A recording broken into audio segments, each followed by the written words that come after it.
Hallo allerseits, ich bin heute auf der Transport- und Logistikmesse in München und stehe am Stand von der Firma Zwiehoff aus Rosenheim und bin hier bei Stefan Zwiehoff. Er zeigt mir jetzt ein Rangierfahrzeug, wo man nicht draufstehen muss und drauf fahren muss, sondern das automatisiert fahren kann oder manuell befahren wird. Und wir sehen es hier in der Version, die jetzt noch manuell gefahren wird. Genau, das hier ist der Rotra G4, ist rein batterieelektrisch betrieben und kann bis zu 500 Tonnen bewegen.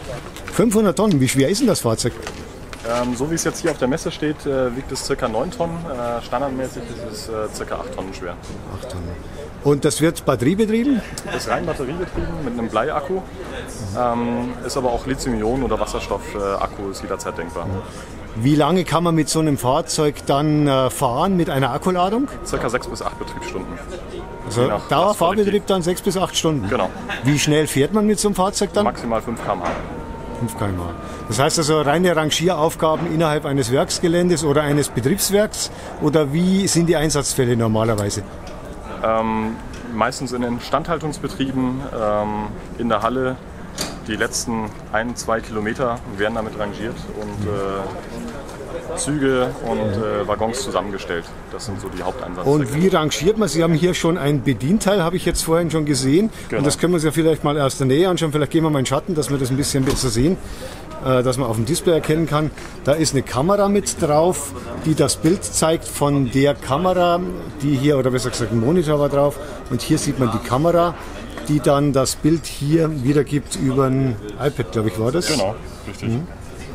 Das ist noch ein bisschen düster, ich müsste gehen. Und das Bedienteil steuert dann per Funk und ich kann mit dem Fahrzeug, ich kann das dann rangieren, kann vorwärts, rückwärts fahren, kann die Kupplung bedienen. Was kann ich alles machen? Was kann man hier vorführen auf der Messe? Man kann die Schienenführung rauf und runter bewegen und somit in den Straßenmodus gehen oder dann auch wieder in den Schienenmodus zurückgehen. Das heißt, es kann auch auf der Straße fahren, auf dem Werksgelände. Das ist der Zweck des Ganzen, dass ich eben die Schiene verlassen kann und auf die Nachbarschiene fahren kann damit. Und auf der Straße habe ich ganz normale lenkbare Räder. Genau. Sind da beide gelenkt oder eines? Bei diesem Fahrzeug lenke ich über die unterschiedliche Drehzahl der Räder. Ja. Das heißt, ich habe keine gelenkte Achse, sondern ich fahre wie beim Bobcat, kennt man das vielleicht. Für engere Kurvenradien kann ich ein 5. Rad herunterfahren.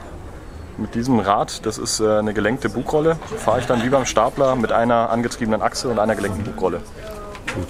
Und was kann man dann hier machen? Hier ist natürlich der Notausschalter, das ist immer das Allerwichtigste wahrscheinlich im Alltagsbetrieb. Aber wenn ich jetzt normal fahren würde, haben Sie vorhin schon gesagt, dürfen wir hier auf der Messe nicht. Aber ein paar Sachen können Sie hier wahrscheinlich schon bedienen, die wir uns mal anschauen können. Genau, also man kann zum Beispiel die Schienenachse anheben.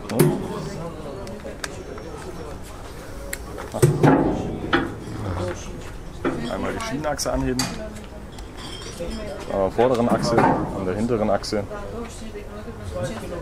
Dann kann ich die Bugrolle runterlassen.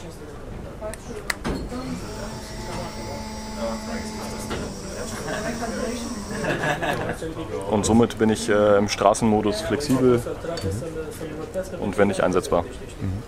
Und wie lange gibt es dieses Fahrzeug schon in der Variante?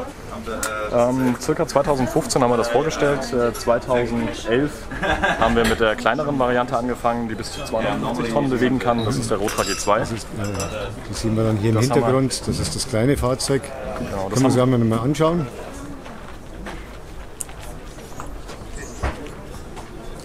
Wie schwer ist das kleine? Das wiegt ca. 3,8 Tonnen und kann wie gesagt 250 Tonnen bewegen, auch Batterie. Auch schon eine ganze Menge. Genau. Und wenn ich jetzt ein bisschen mehr transportieren würde, haben Sie auch schon mir vorhin verraten, man kann auch 2 Stück koppeln. Richtig, man kann auch 2 in Doppeltraktion fahren. Dann kann ich die Funkfernbedienung zusammenschalten und mit einem Funkfernbedienung beide Fahrzeuge gleichzeitig steuern. Somit ist es auch möglich, bis zu 1000 Tonnen zu rangieren. 1000 Tonnen? Eine ganze Menge. Und jetzt ist für mich die Frage natürlich, ich habe es ganz am Anfang schon erwähnt, Automatisierung ist auch in Diskussion bei Ihnen. Da sind Sie auch gerade mit einem Projekt schon zugange. Können Sie mir dazu ein bisschen was schon erzählen? Wie weit sind Sie da? Also da haben wir ein Gemeinschaftsprojekt mit der DB Sistel und der RWTH Aachen. Ist eine Förderung vom Bundesministerium für Bildung und Forschung, geht über 3 Jahre und hat das Ziel, das automatisierende Rangieren in Betrieben zu ermöglichen. Warum macht man das, um Personal zu sparen, weil das Personal zu teuer ist, oder was ist da der Hintergedanke? Der Hintergedanke ist, dass man in vielen Betrieben einfach kein qualifiziertes Personal mehr zur Verfügung hat und hier einfach nur diesen Werksrangierdienst weiterhin ermöglichen möchte.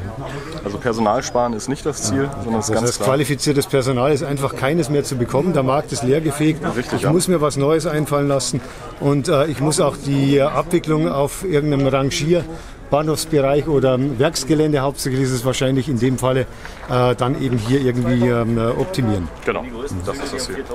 Gut, wie lange wird das ungefähr dauern, bis das serienreif ist? Lauffähig ist, glaube ich, inzwischen schon das erste Fahrzeug. Entwicklung geht noch 2,5 Jahre circa, dieses Entwicklungsprojekt.